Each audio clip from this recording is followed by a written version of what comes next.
Well, it's 06:15 and we're underway to Wrangell. We just anchored up about an hour out of town last night. This is our get the Gypsy to the shipyard before she sinks trip.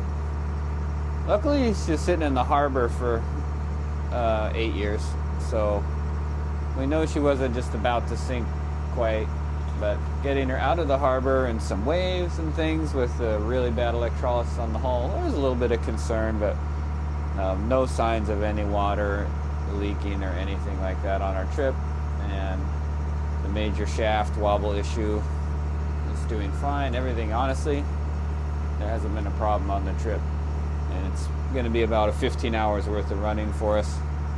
Kept the RPMs low just to sort of minimize the wear and tear on the transmission and the engine with the little bit of wobble that is still there. So it was kind of like dream vacation time, honestly. We were swimming and anchored up in a beautiful inlet, Santa Ana Inlet, and the sun was out and the fog and northern lights and the moon rose and the weather's been calm and sunny, and we've been living our best life here on this boat. It's incredible. Absolutely love it, which is really nice. It's a really sweet gift to have this incredible, 2 days, absolutely amazing 2 days on board before the boat gets hauled out of the water here in an hour and 15 minutes. And then it's going to take probably at least weeks, maybe months of blood, sweat, tears, and a whole lot of money to get her to a state where there's no concern over the hull condition. So we had a little gift of, it's like a honeymoon before the work begins a little bit. And it was great. And there's so much to love about this boat. It feels surreal. It feels like I got the keys to the kingdom, and look over my back like, is someone gonna tell me that this isn't my boat and I can't have it? I mean, it's just so incredible. I feel like so fortunate, like I'm going out on someone else's giant yacht for the weekend. I'll see if I feel that way after breathing, welding, grinding dust, and spending who knows how much money on steel plating. And I think in the arc of storytelling, we're going to have some lows maybe ahead, but we've tasted the sweetness, and no matter how much work it takes, I'm not going to forget that day of running around the boat, jumping in the ocean, and riding in the waves so smoothly and dry. And this thing is a real ship. It's not just a sailboat. It's like a sailing ship. And I can't wait to actually sail it. It's going to be incredible. When we were out in the wind, it was blowing 15 maybe. Might have been 18. And I was just trying to organize some of the lines. It's got all these lines and cables, the rigging that goes all the way up the mast, and some of them had just been blowing in the wind for a while, and they were all twisted up, and I was just trying to sort them out. And there was so much wind force just on the line.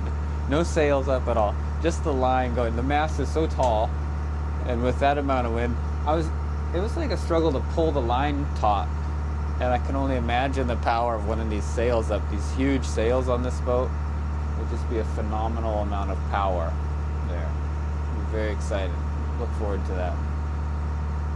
But until then, it's going to be metal and through holes and fuel tanks and all the nitty-gritty, dirty boat work that scares most people away from boats like this.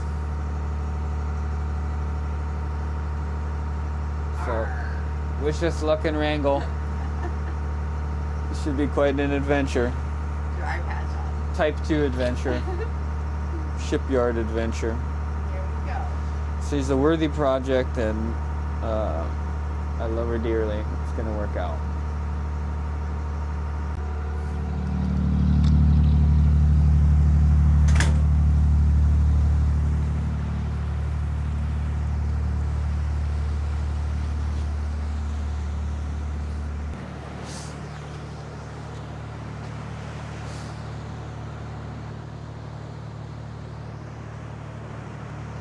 feel like I could be traveling to the Americas or something, crossing the ocean. This thing just feels so different in size.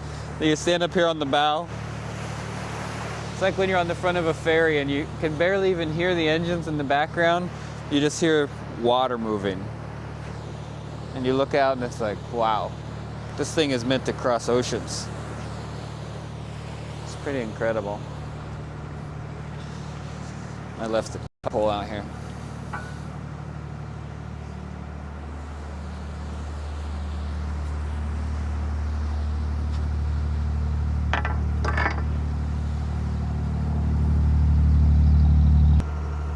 Trash. We got a lot of trash on this boat. That's one thing about the size of this boat. Like normally, to make this trip up here, I would have really secured the decks, tied everything down, put everything away, cleaned up the wheelhouse. Like, we've been so sloppy.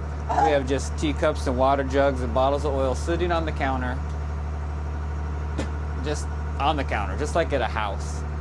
And we got into some 4-foot seas, maybe a little bit more, which is not bad at all, but it's usually enough to at least knock things off the counter. And it's so smooth. Audrey was down there cooking a meal for Ada, and I think she was having trouble remembering she was even on a boat, and then let alone on a boat, but also traveling in, modest sea state. And it's the size, I guess. Honestly, I have very little experience on boats of this size. I've been on boats that are close to this size a lot, but I'm really looking forward to seeing this thing seeing it, how it handles in some really nasty conditions, because how it handled those modest conditions was absolutely dreamy, just bizarre. I've never been on a boat that was that stable. It did feel like a ferry. Yeah, it's just like you look at the waves and you watch them hit the boat and you think, oh yeah, I could feel that. I felt that, I think. Instead of, oh, there was one, oh. Yeah. Everything's falling down. Yeah. Which is okay, you know what? That's part of boating, but it's pretty nice if you can handle an average little weather front without having to put away your teacup and stuff.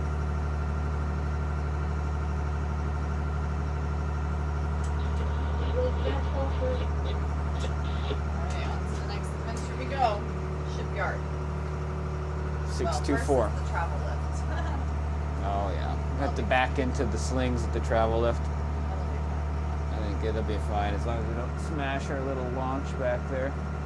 They would just get crumpled like a pop can. Here we go.